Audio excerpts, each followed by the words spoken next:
Assalamualaikum warahmatullahi wabarakatuh. Perkenalkan, nama saya Awaluddin dari Prodi Teknologi Bank Dara, NIM 23.11412115.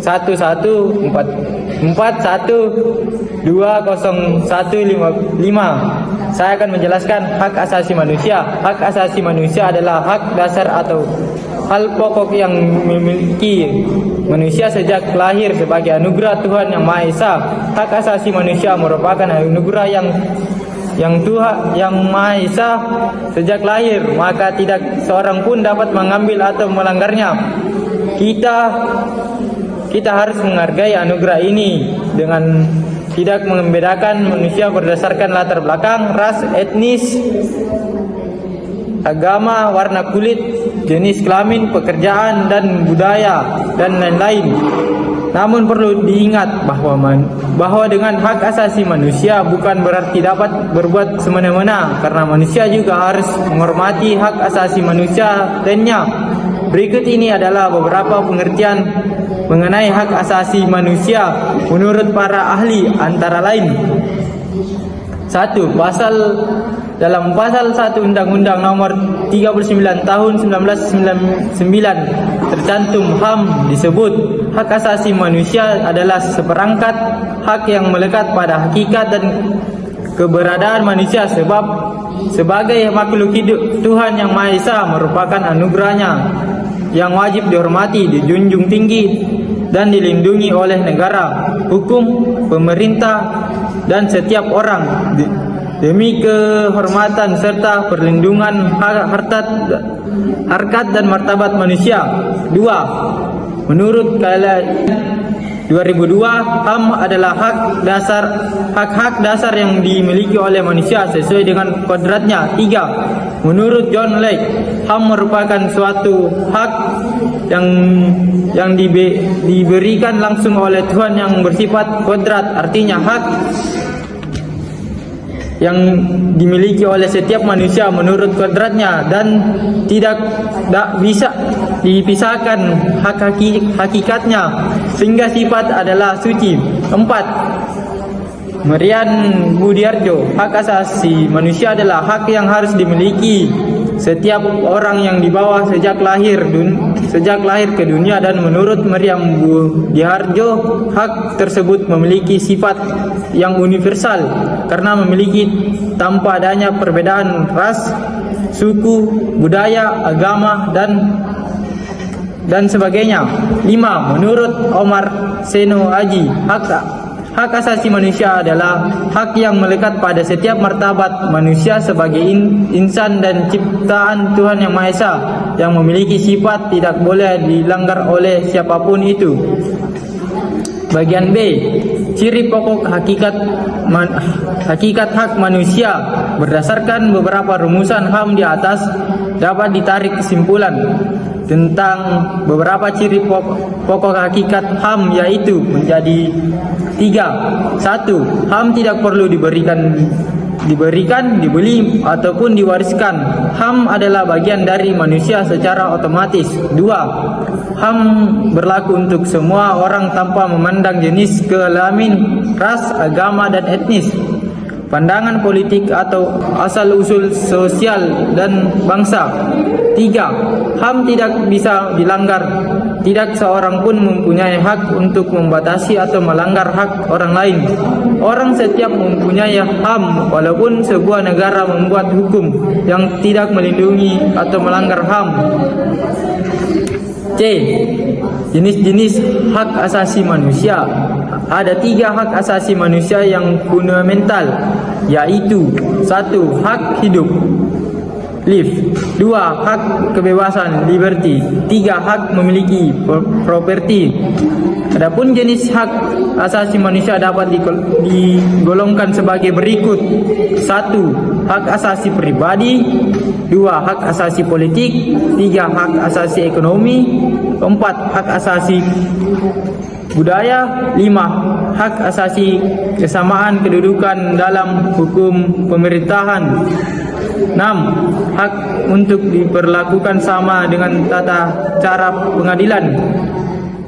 D. Instrumen hak asasi manusia di Indonesia. Berikut instrumen hak Hak HAM di Indonesia antara lain termuat di dalam: pertama, pembukaan Undang-Undang 1945. Hak asasi manusia tercantum dalam pembukaan Undang-Undang 1945. Alinea pertama. Assalamualaikum warahmatullahi wabarakatuh. Perkenalkan, nama saya Nela Syahrial Ramlan dengan NIM 23.1141211 dari Prodi D3 Teknologi Bank Darah.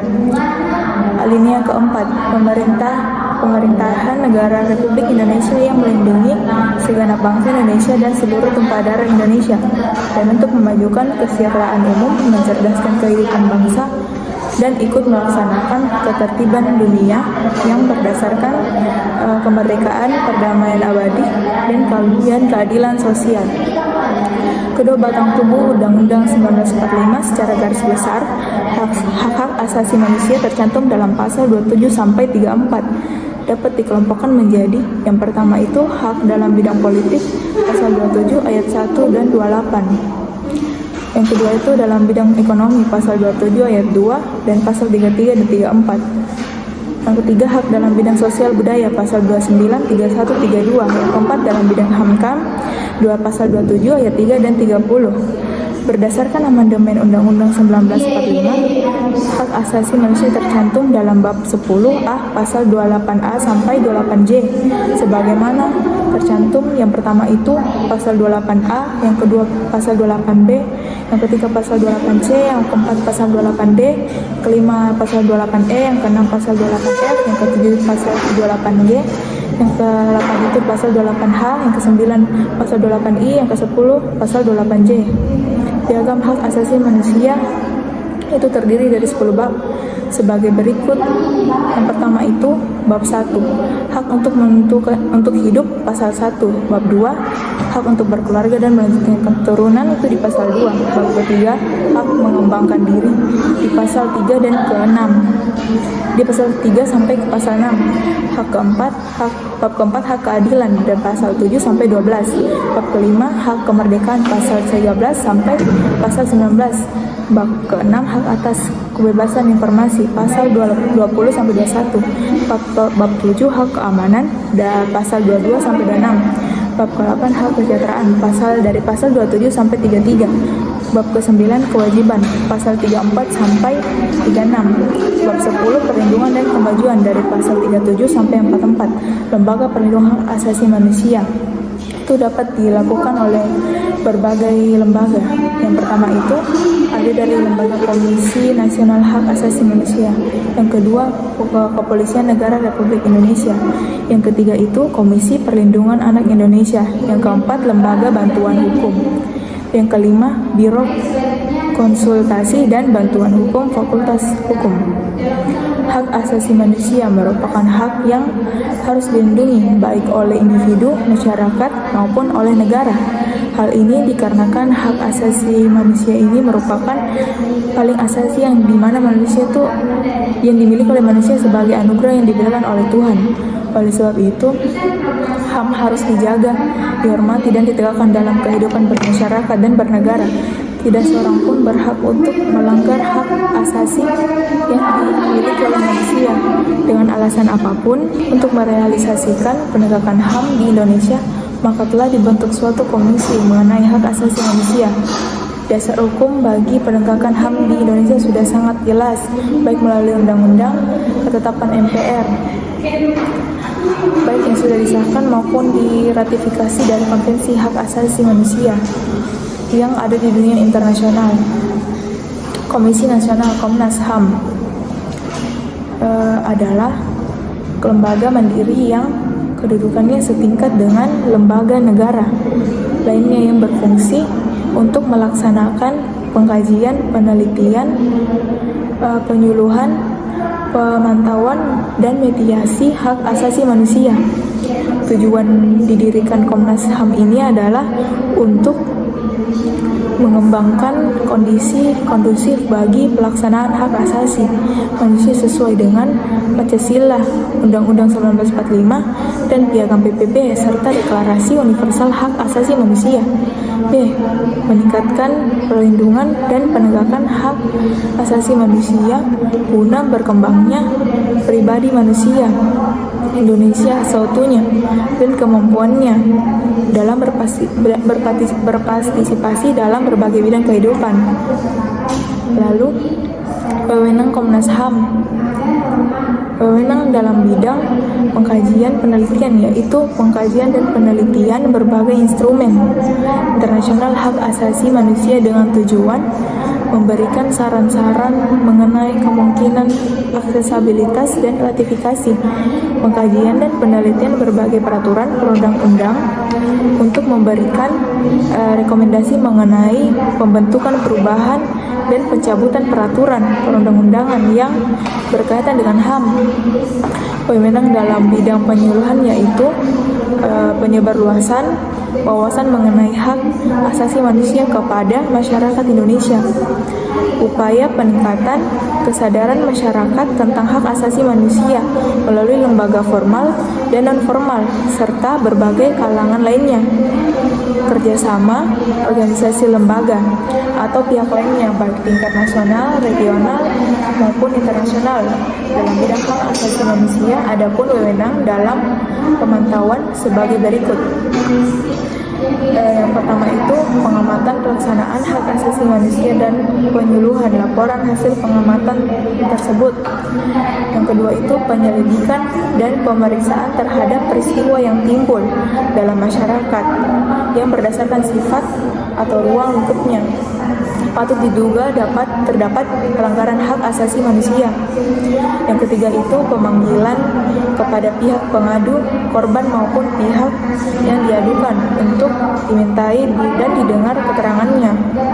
Yang keempat, pemanggilan saksi untuk diminta dan didengar kesaksiannya, dan kepada saksi pengadu diminta untuk menyerahkan bukti yang diperlukan. Yang kelima itu peninjauan di tempat kejadian dan tempat lainnya yang dianggap perlu. 6. Pemanggilan terhadap pihak terkait untuk memberikan keterangan secara tertulis atau menyerahkan dokumen yang diperlukan sesuai dengan aslinya dengan persetujuan ketua pengadilan. Yang ketujuh itu pemeriksaan setempat terhadap rumah, perkarangan, bangunan, dan tempat-tempat lainnya yang diduduki atau dimiliki pihak tertentu dengan persetujuan ketua pengadilan. Yang terakhir itu wewenang dalam bidang mediasi, yaitu pertama itu perdamaian kedua belah pihak. Yang kedua itu penyelesaian perkara melalui cara konsultasi, mediasi, negosiasi, konsilasi, dan penilaian ahli. Yang ketiga itu pemberian saran kepada para pihak untuk menyelesaikan sengketa melalui pengadilan. Yang keempat itu penyampaian rekomendasi atas suatu kasus pelanggaran hak asasi manusia kepada pemerintah untuk ditindaklanjuti penyelesaiannya. Yang terakhir, yang kelima, penyampaian rekomendasi atas suatu kasus pelanggaran hak asasi manusia kepada Dewan Perwakilan Rakyat Republik Indonesia untuk ditindaklanjuti. Assalamualaikum warahmatullahi wabarakatuh. Perkenalkan, nama saya Nurul Rizka dengan NIM 311412008 Prodi Teknologi Bandara. Jadi saya menjelaskan tentang macam-macam pelanggaran hak asasi manusia. Pelanggaran hak asasi manusia dikategorikan ke dalam dua jenis, yaitu pelanggaran HAM berat dan pelanggaran HAM ringan. Pembantaian ini dilatar belakangi oleh keberaniannya menentang tambang pasir ilegal yang merusak lahan pertanian warga dan juga merusak kelestarian alam. Penyelesaian hukum ada dua kotak pembunuhan terhadap Salim Kancil, yakni Haryono dan Madasir. Masyarakat Desa Hutan atau MDH setempat divonis oleh Majelis Hakim Pengadilan Negeri Surabaya pada 23 Juni 2006 dengan vonis masing-masing 20 tahun kurungan penjara. 2. Penembakan misterius atau Petrus adalah operasi rahasia pada masa pemerintah Presiden Soeharto tahun 1980-an untuk mengatasi tingkat kejahatan yang sangat tinggi pada masa itu. Inti dari operasi ini adalah untuk menangkap dan membunuh orang-orang yang dianggap mengganggu ketentraman dan keamanan di wilayah Jakarta dan Jawa Tengah. Korban Petrus ini kebanyakan ditemukan masyarakat dalam keadaan diikat dan tangan dan lehernya. Beberapa di antara mereka dimasukkan ke dalam karung dan dibuang ke kebun, di depan rumah, sungai, laut, dan bahkan di pinggir jalan. 3. Peristiwa Tanjung Priuk tahun 1984. Tragedi Tanjung Priuk ini merupakan peristiwa yang melibatkan massa Islam dan pemerintahan Orde Baru. Tragedi ini tanggal 12 September tahun 1984 menewaskan ratusan orang di masyarakat Muslim. Peluru-peluru timah diberondongkan tentara bersenjata lengkap yang sudah siap menghadang ribuan massa yang menuntut pembebasan 4 tahanan di Mapolres Jakarta Utara dan Kodim yang jaraknya berdekatan. Massa pun berhamburan dan korban berjatuhan. Bahkan menurut saksi dalam kejadian tersebut, beberapa orang yang bertiarap menghindari desingan peluru dilindas oleh 2 truk yang saat itu mengangkut pasukan tambahan dari arah pelabuhan. 4. Penculikan aktivis tahun 1998 merupakan penghilangan secara paksa aktivis pro-demokrasi menjelang sidang umum MPR pada tahun 1908. Penghilangan secara paksa atau penculikan ini terjadi dalam 3 tahap. Yang pertama adalah menjelang pemilu 1997 dan 2 bulan sebelum sidang umum MPR Maret 1998. 9 aktivis yang diculik pada 2 tahap dilepas dan berbicara secara terbuka kepada publik tentang pengalaman mereka saat dihilangkan secara paksa. Namun mereka yang diculik pada tahap 1 dan tahap 3 tidak ada yang kembali 1 orang pun. Ini adalah 1 orang dibunuh, 12 total korban dari peristiwa orang dianiaya, 11 orang disiksa, 19 orang dirampas kemerdekaan fisiknya, dan 23 orang dihilangkan secara paksa. Komnas HAM menyimpulkan peristiwa ini termasuk ke dalam pelanggaran berat berdasarkan Undang-Undang Nomor 25 Tahun 2000 dan mulai melakukan penyelidikan dari 1 Oktober 2005 hingga 30 Oktober 2006. Assalamualaikum warahmatullahi wabarakatuh. Perkenalkan, saya Usia Kelasna dengan NIM 231414209 dari Prodi D3 Teknologi Bandara. Tragedi Trisakti 12 Mei 1998. Tragedi Trisakti ini terjadi pada 12 Mei 1998. Mahasiswa yang berdemonstrasi menurut Soeharto turun dari jabatannya, terlibat bentrok dengan aparat yang ingin membubarkan. 4 orang mahasiswa tewas tertembak dalam peristiwa ini. Demonstrasi diantaranya Hafid Royan, Elang Mulia Lesmana, Heri Hertanto, dan Hendriawa Sier. Kerusuhan Mei 1998. Peristiwa ini adalah kerusuhan rasial terhadap etnis Tionghoa yang terjadi 13-15 Mei 1998 di Jakarta dan beberapa kota lainnya. Kejadian ini dipicu oleh penembakan mahasiswa Trisakti sehari sebelumnya dan juga anggapan bahwa pengusuhan Tionghoa yang menyebabkan ekonomi Indonesia carut marut. Toko, rumah, kantor swasta, bengkel, dan pusat perbelanjaan milik warga keturunan Tionghoa dihancurkan, dibakar, dan dijarah. Sementara itu, banyak wanita keturunan Tionghoa yang mengalami pelecehan seksual, bahkan dianiaya sampai dibunuh. Banyak pihak menilai peristiwa tersebut bukanlah suatu yang menjadi secara spontanitas. Namun, ada pihak-pihak yang menggerakkan kejadian tersebut secara sistematis.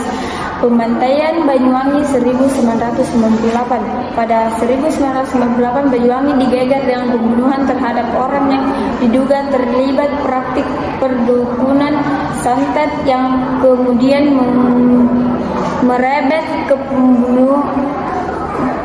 pembunuhan guru ngaji, ustadz, dan tokoh-tokoh agama. Pembunuh misterius tersebut kemudian disebut ninja karena setiap kali beraksi orang-orang tersebut selalu menggunakan pakaian hitam dan juga penutup kepala yang menyerupai ninja. Peristiwa Kadul Tuli.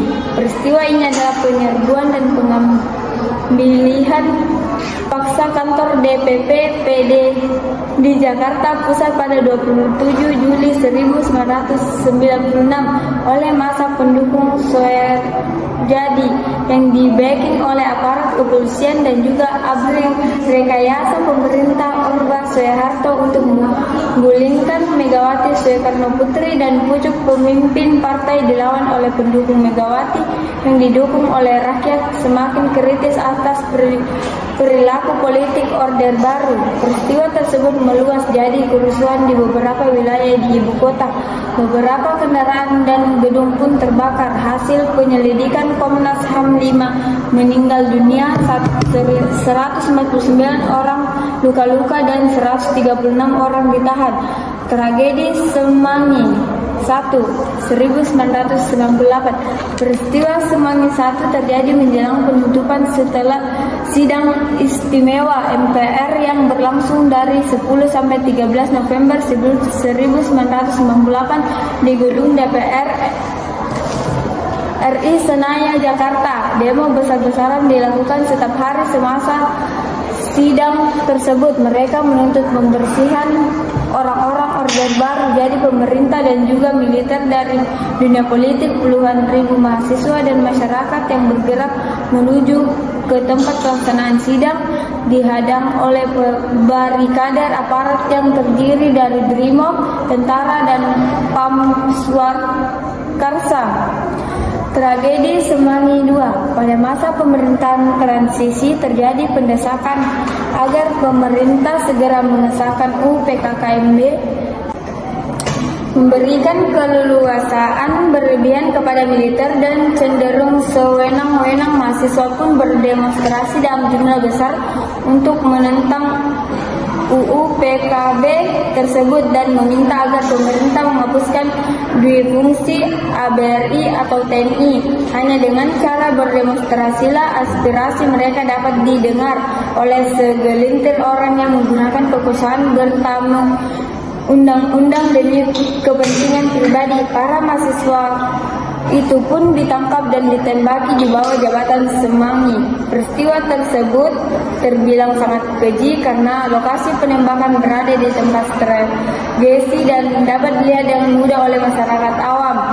Kasus pembunuhan Munir Said Talib adalah seorang aktivis yang aktif memperjuangkan hak-hak orang tertindas dan terzalimi. Namanya melambung ketika ia ikut membela para aktivis korban penculikan tim Mawar Kopassus. Ia tewas dalam perjalanan pesawat Garuda tujuan Amsterdam, Belanda. Hasil uji forensik kepolisian Belanda kemudian menemukan jejak senyawa arsenikum dalam proses otopsi.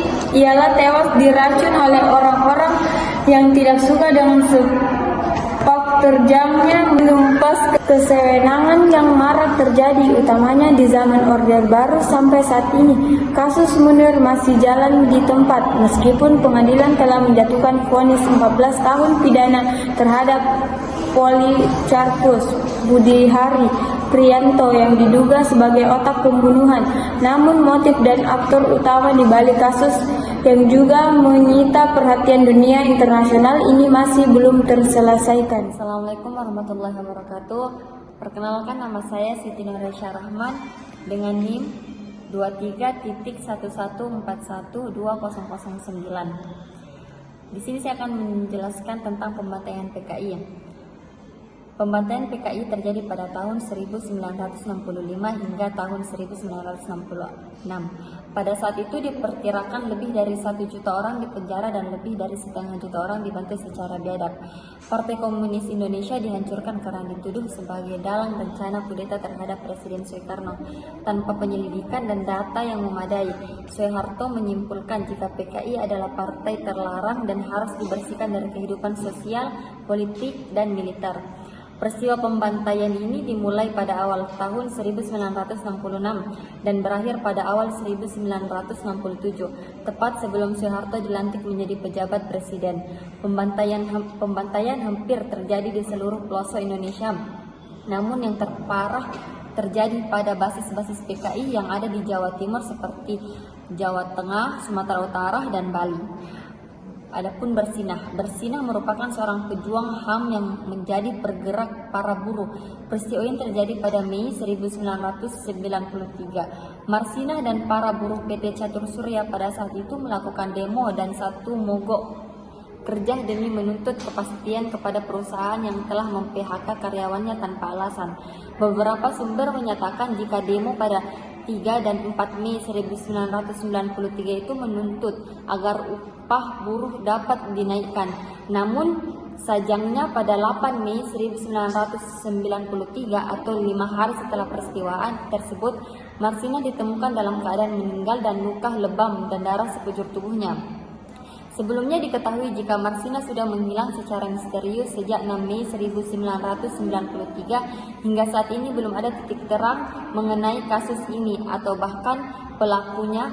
Banyak pihak yang mengecam perbuatan keji tak berperi kemanusiaan yang dilakukan kepada Marsinah. Adapun peristiwa Talangsari. Peristiwa Talangsari yang terjadi pada 1989 merupakan sebuah insiden yang terjadi antara komunitas Warsidi dengan para setempat di Dusun Talangsari 3, Lampung Timur. Pada awal Warsidi dijadikan imam dan panutan oleh Hidayat dan klien pokoknya. Dalam catatan, Nur Hidayat pernah bergabung dalam gerakan Darul Islam Tentara Islam Indonesia atau DITII dan kemudian menyempal dan dirikan kelompok sendiri di Jakarta. Nur Hidayah dan Sudarsono kemudian merencanakan sebuah gerakan di Talangsari. Aparat pun mencium rencana gerakan tersebut dan datang ke Talangsari untuk meminta keterangan kepada Warsidi dan pengikutnya. Namun kedatangan aparat ini dihujani anak panah yang membuat Kapten Suetiman meninggal. Aparat pun mengambil tindakan tegas dan menyerbu Talangsari. Warsidi dan para pengikut sebanyak 27 orang tewas, kemudian 173 lainnya ditangkap. Adapun pelanggaran hak asasi manusia yang terjadi pada masa Orde Baru, harus diakui pada masa Orde Baru dari segi pembangunan fisik memang ada dan keamanan terkendali, tetapi pada masa tersebut demokrasi tidak ada. Kalangan intelektual dibelenggu, pers di daerah dibungkam. KKN dan pelanggaran HAM terjadi di mana-mana. Secara garis besar ada 5 keburukan Orde Baru, yaitu yang pertama kekuasaan perintah yang absolut, dan yang kedua rendahnya transparansi pengelolaan, dan yang ketiga lemahnya fungsi lembaga perwakilan, yang keempat hukum yang diskriminatif. Berikut ini adalah kekurangan pada masa Orde Baru, antara lain seperti semaraknya korupsi, kolusi, dan nepotisme, dan pembangunan Indonesia yang tidak merata, dan juga timbulnya kesenjangan pembangunan antara pusat dan daerah karena kekayaan daerah sebagian besar disedot ke pusat, dan munculnya rasa ketidakpuasan di sejumlah daerah karena kesenjangan pembangunan terutama di Aceh dan Papua. Adapun kecemburuan antara penduduk setempat dengan para transmigran yang memperoleh jangan pemerintah yang tidak besar pada tahun-tahun pertamanya, dan bertambahnya kesenjangan sosial atau perbedaan pendapatan yang tidak merata bagi si kaya dan si miskin. Kritik dibungkam dan diopsisi diharamkan, dan kebebasan pers sangat terbatas, diwarnai oleh banyak kor dan majalah yang diberedel. Penggunaan beberapa untuk menciptakan keamanan dan lain dengannya, program-program penembakan misterius atau petrus. Tidak ada rencana suksesi atau penurunan kekuasaan ke pemerintah atau presiden selanjutnya. Adapun dampak pelanggaran hak asasi manusia pada agan masa Orde Baru. Pelanggaran hak asasi manusia yang terjadi pada masa Orde Baru menimbulkan beberapa dampak, yaitu dampak positif dan dampak negatif. Dampak positifnya yaitu mempersatukan kaum intelektual untuk menuntut hak-hak rakyat dan menjadikan adanya perubahan menuju era reformasi. Adapun dampak negatifnya yaitu kekerasan, kerusahaan yang semakin membludak dan terjadi pelecehan di mana-mana, seseorang menjadi kehilangan haknya. Adapun moral yang rusak dan lain sebagainya.